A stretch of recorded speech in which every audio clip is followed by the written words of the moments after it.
මොහොතකට හිතන්න ඔබට නටන්න ඕන වෙනවා. හැබැයි ඔබට ඒක නවත්ව ගන්න බෑ. දවස් ගානක් කකුල් වලින් ලේ ගලනකම් හෘදයාබාධයක් හැදෙනකම්ම ඔබ නටනවා. මේක භයානක චිත්‍රපටයක දර්ශනයක් නෙවෙයි. ඉතිහාසයේ සිදු වූ සත්‍ය සිදුවීමක්.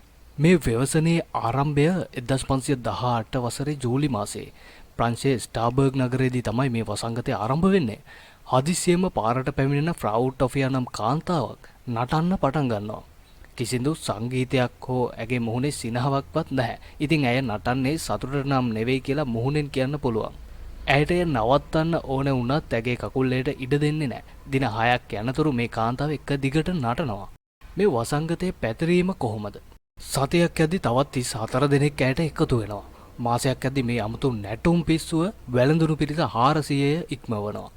මොවුන් කෑමක් වතුරක් හෝ විවේකයක් නැතිව එක දිගට නටන්න පටන් ගත්තා. සෙරෙප්පෝ ගෙවිලා කකුල් වලින් ලේ ගලද්දිත් ඔවුන් නැටුවා. අවසානයේදී හෘදයාබාධ එහෙමත් නැත්නම් heart attack සහ අධික තෙහෙට්ටුව නිසා මිනිසුන් වීදි පුරා ඇදවැටි මිය යන්නට පටන් ගත්තා. දිනකට සාමාන්‍යයෙන් 15 දෙනෙක් පමණ මිය ගියා කියලා අතීත විස්තරවල සඳහන් වෙනවා.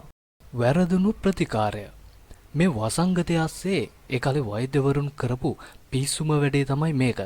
හිතුවේ මේක රත් වූ රුධිරය එහෙමත් නැත්නම් හොට් බ්ලඩ්ස් නිසා වෙන දෙයක් කියලා. ඔවුන් දුන්න විසඳුම මොකද්ද දන්නවද? තව නටන්න දෙන්න. නටලම මේ ලෙඩේ හොඳ වෙයි. බලධාරීන් ලී වේදිකාවක් හදලා සංගීත කණ්ඩායම් පවා ගෙනවිත් මිනිසුන්ට නටන්න උදව් කළා. හිතන්න කිසිම සංගීත වාදනයක් නැතුව ආර විදියට පිස්සුවෙන් වගේ නටන ලෙඩෙකුට ප්‍රතිකාර විදියට සංගීත කණ්ඩායම් ගෙනල්ලා නටන්න දුන්නාම කොහොම තියෙන්නේ නැද්ද? මේ සිද්ධියේදී මට මතක් වෙන්නෙම අපේ රටේ ප්‍රශ්න වලට දේශපාලකයින් ගත්තු සමහර තීරණ. ඇත්තටම මේ වසංගතයට හේතුව මොකද්ද? අදටත් විද්‍යාඥයින්ට මේ ගැන ස්ථීර නිගමනයක් නැහැ. ප්‍රධාන මත දෙකක් තිබෙනවා. පළවෙනි එක තමයි සමූහ උන්මාදය. එකල තිබූ සාගතය සහ දරිද්‍රතාවය නිසා ඇති වූ දැඩි මානසික පීඩනය එක් අයෙකුගෙන් පටන්ගෙන සියලු දෙනාටම බෝවන මානසික රෝගයක් විදියට තමයි ඔවුන් මේ හැඳින්වුවේ. දෙවනි මතය.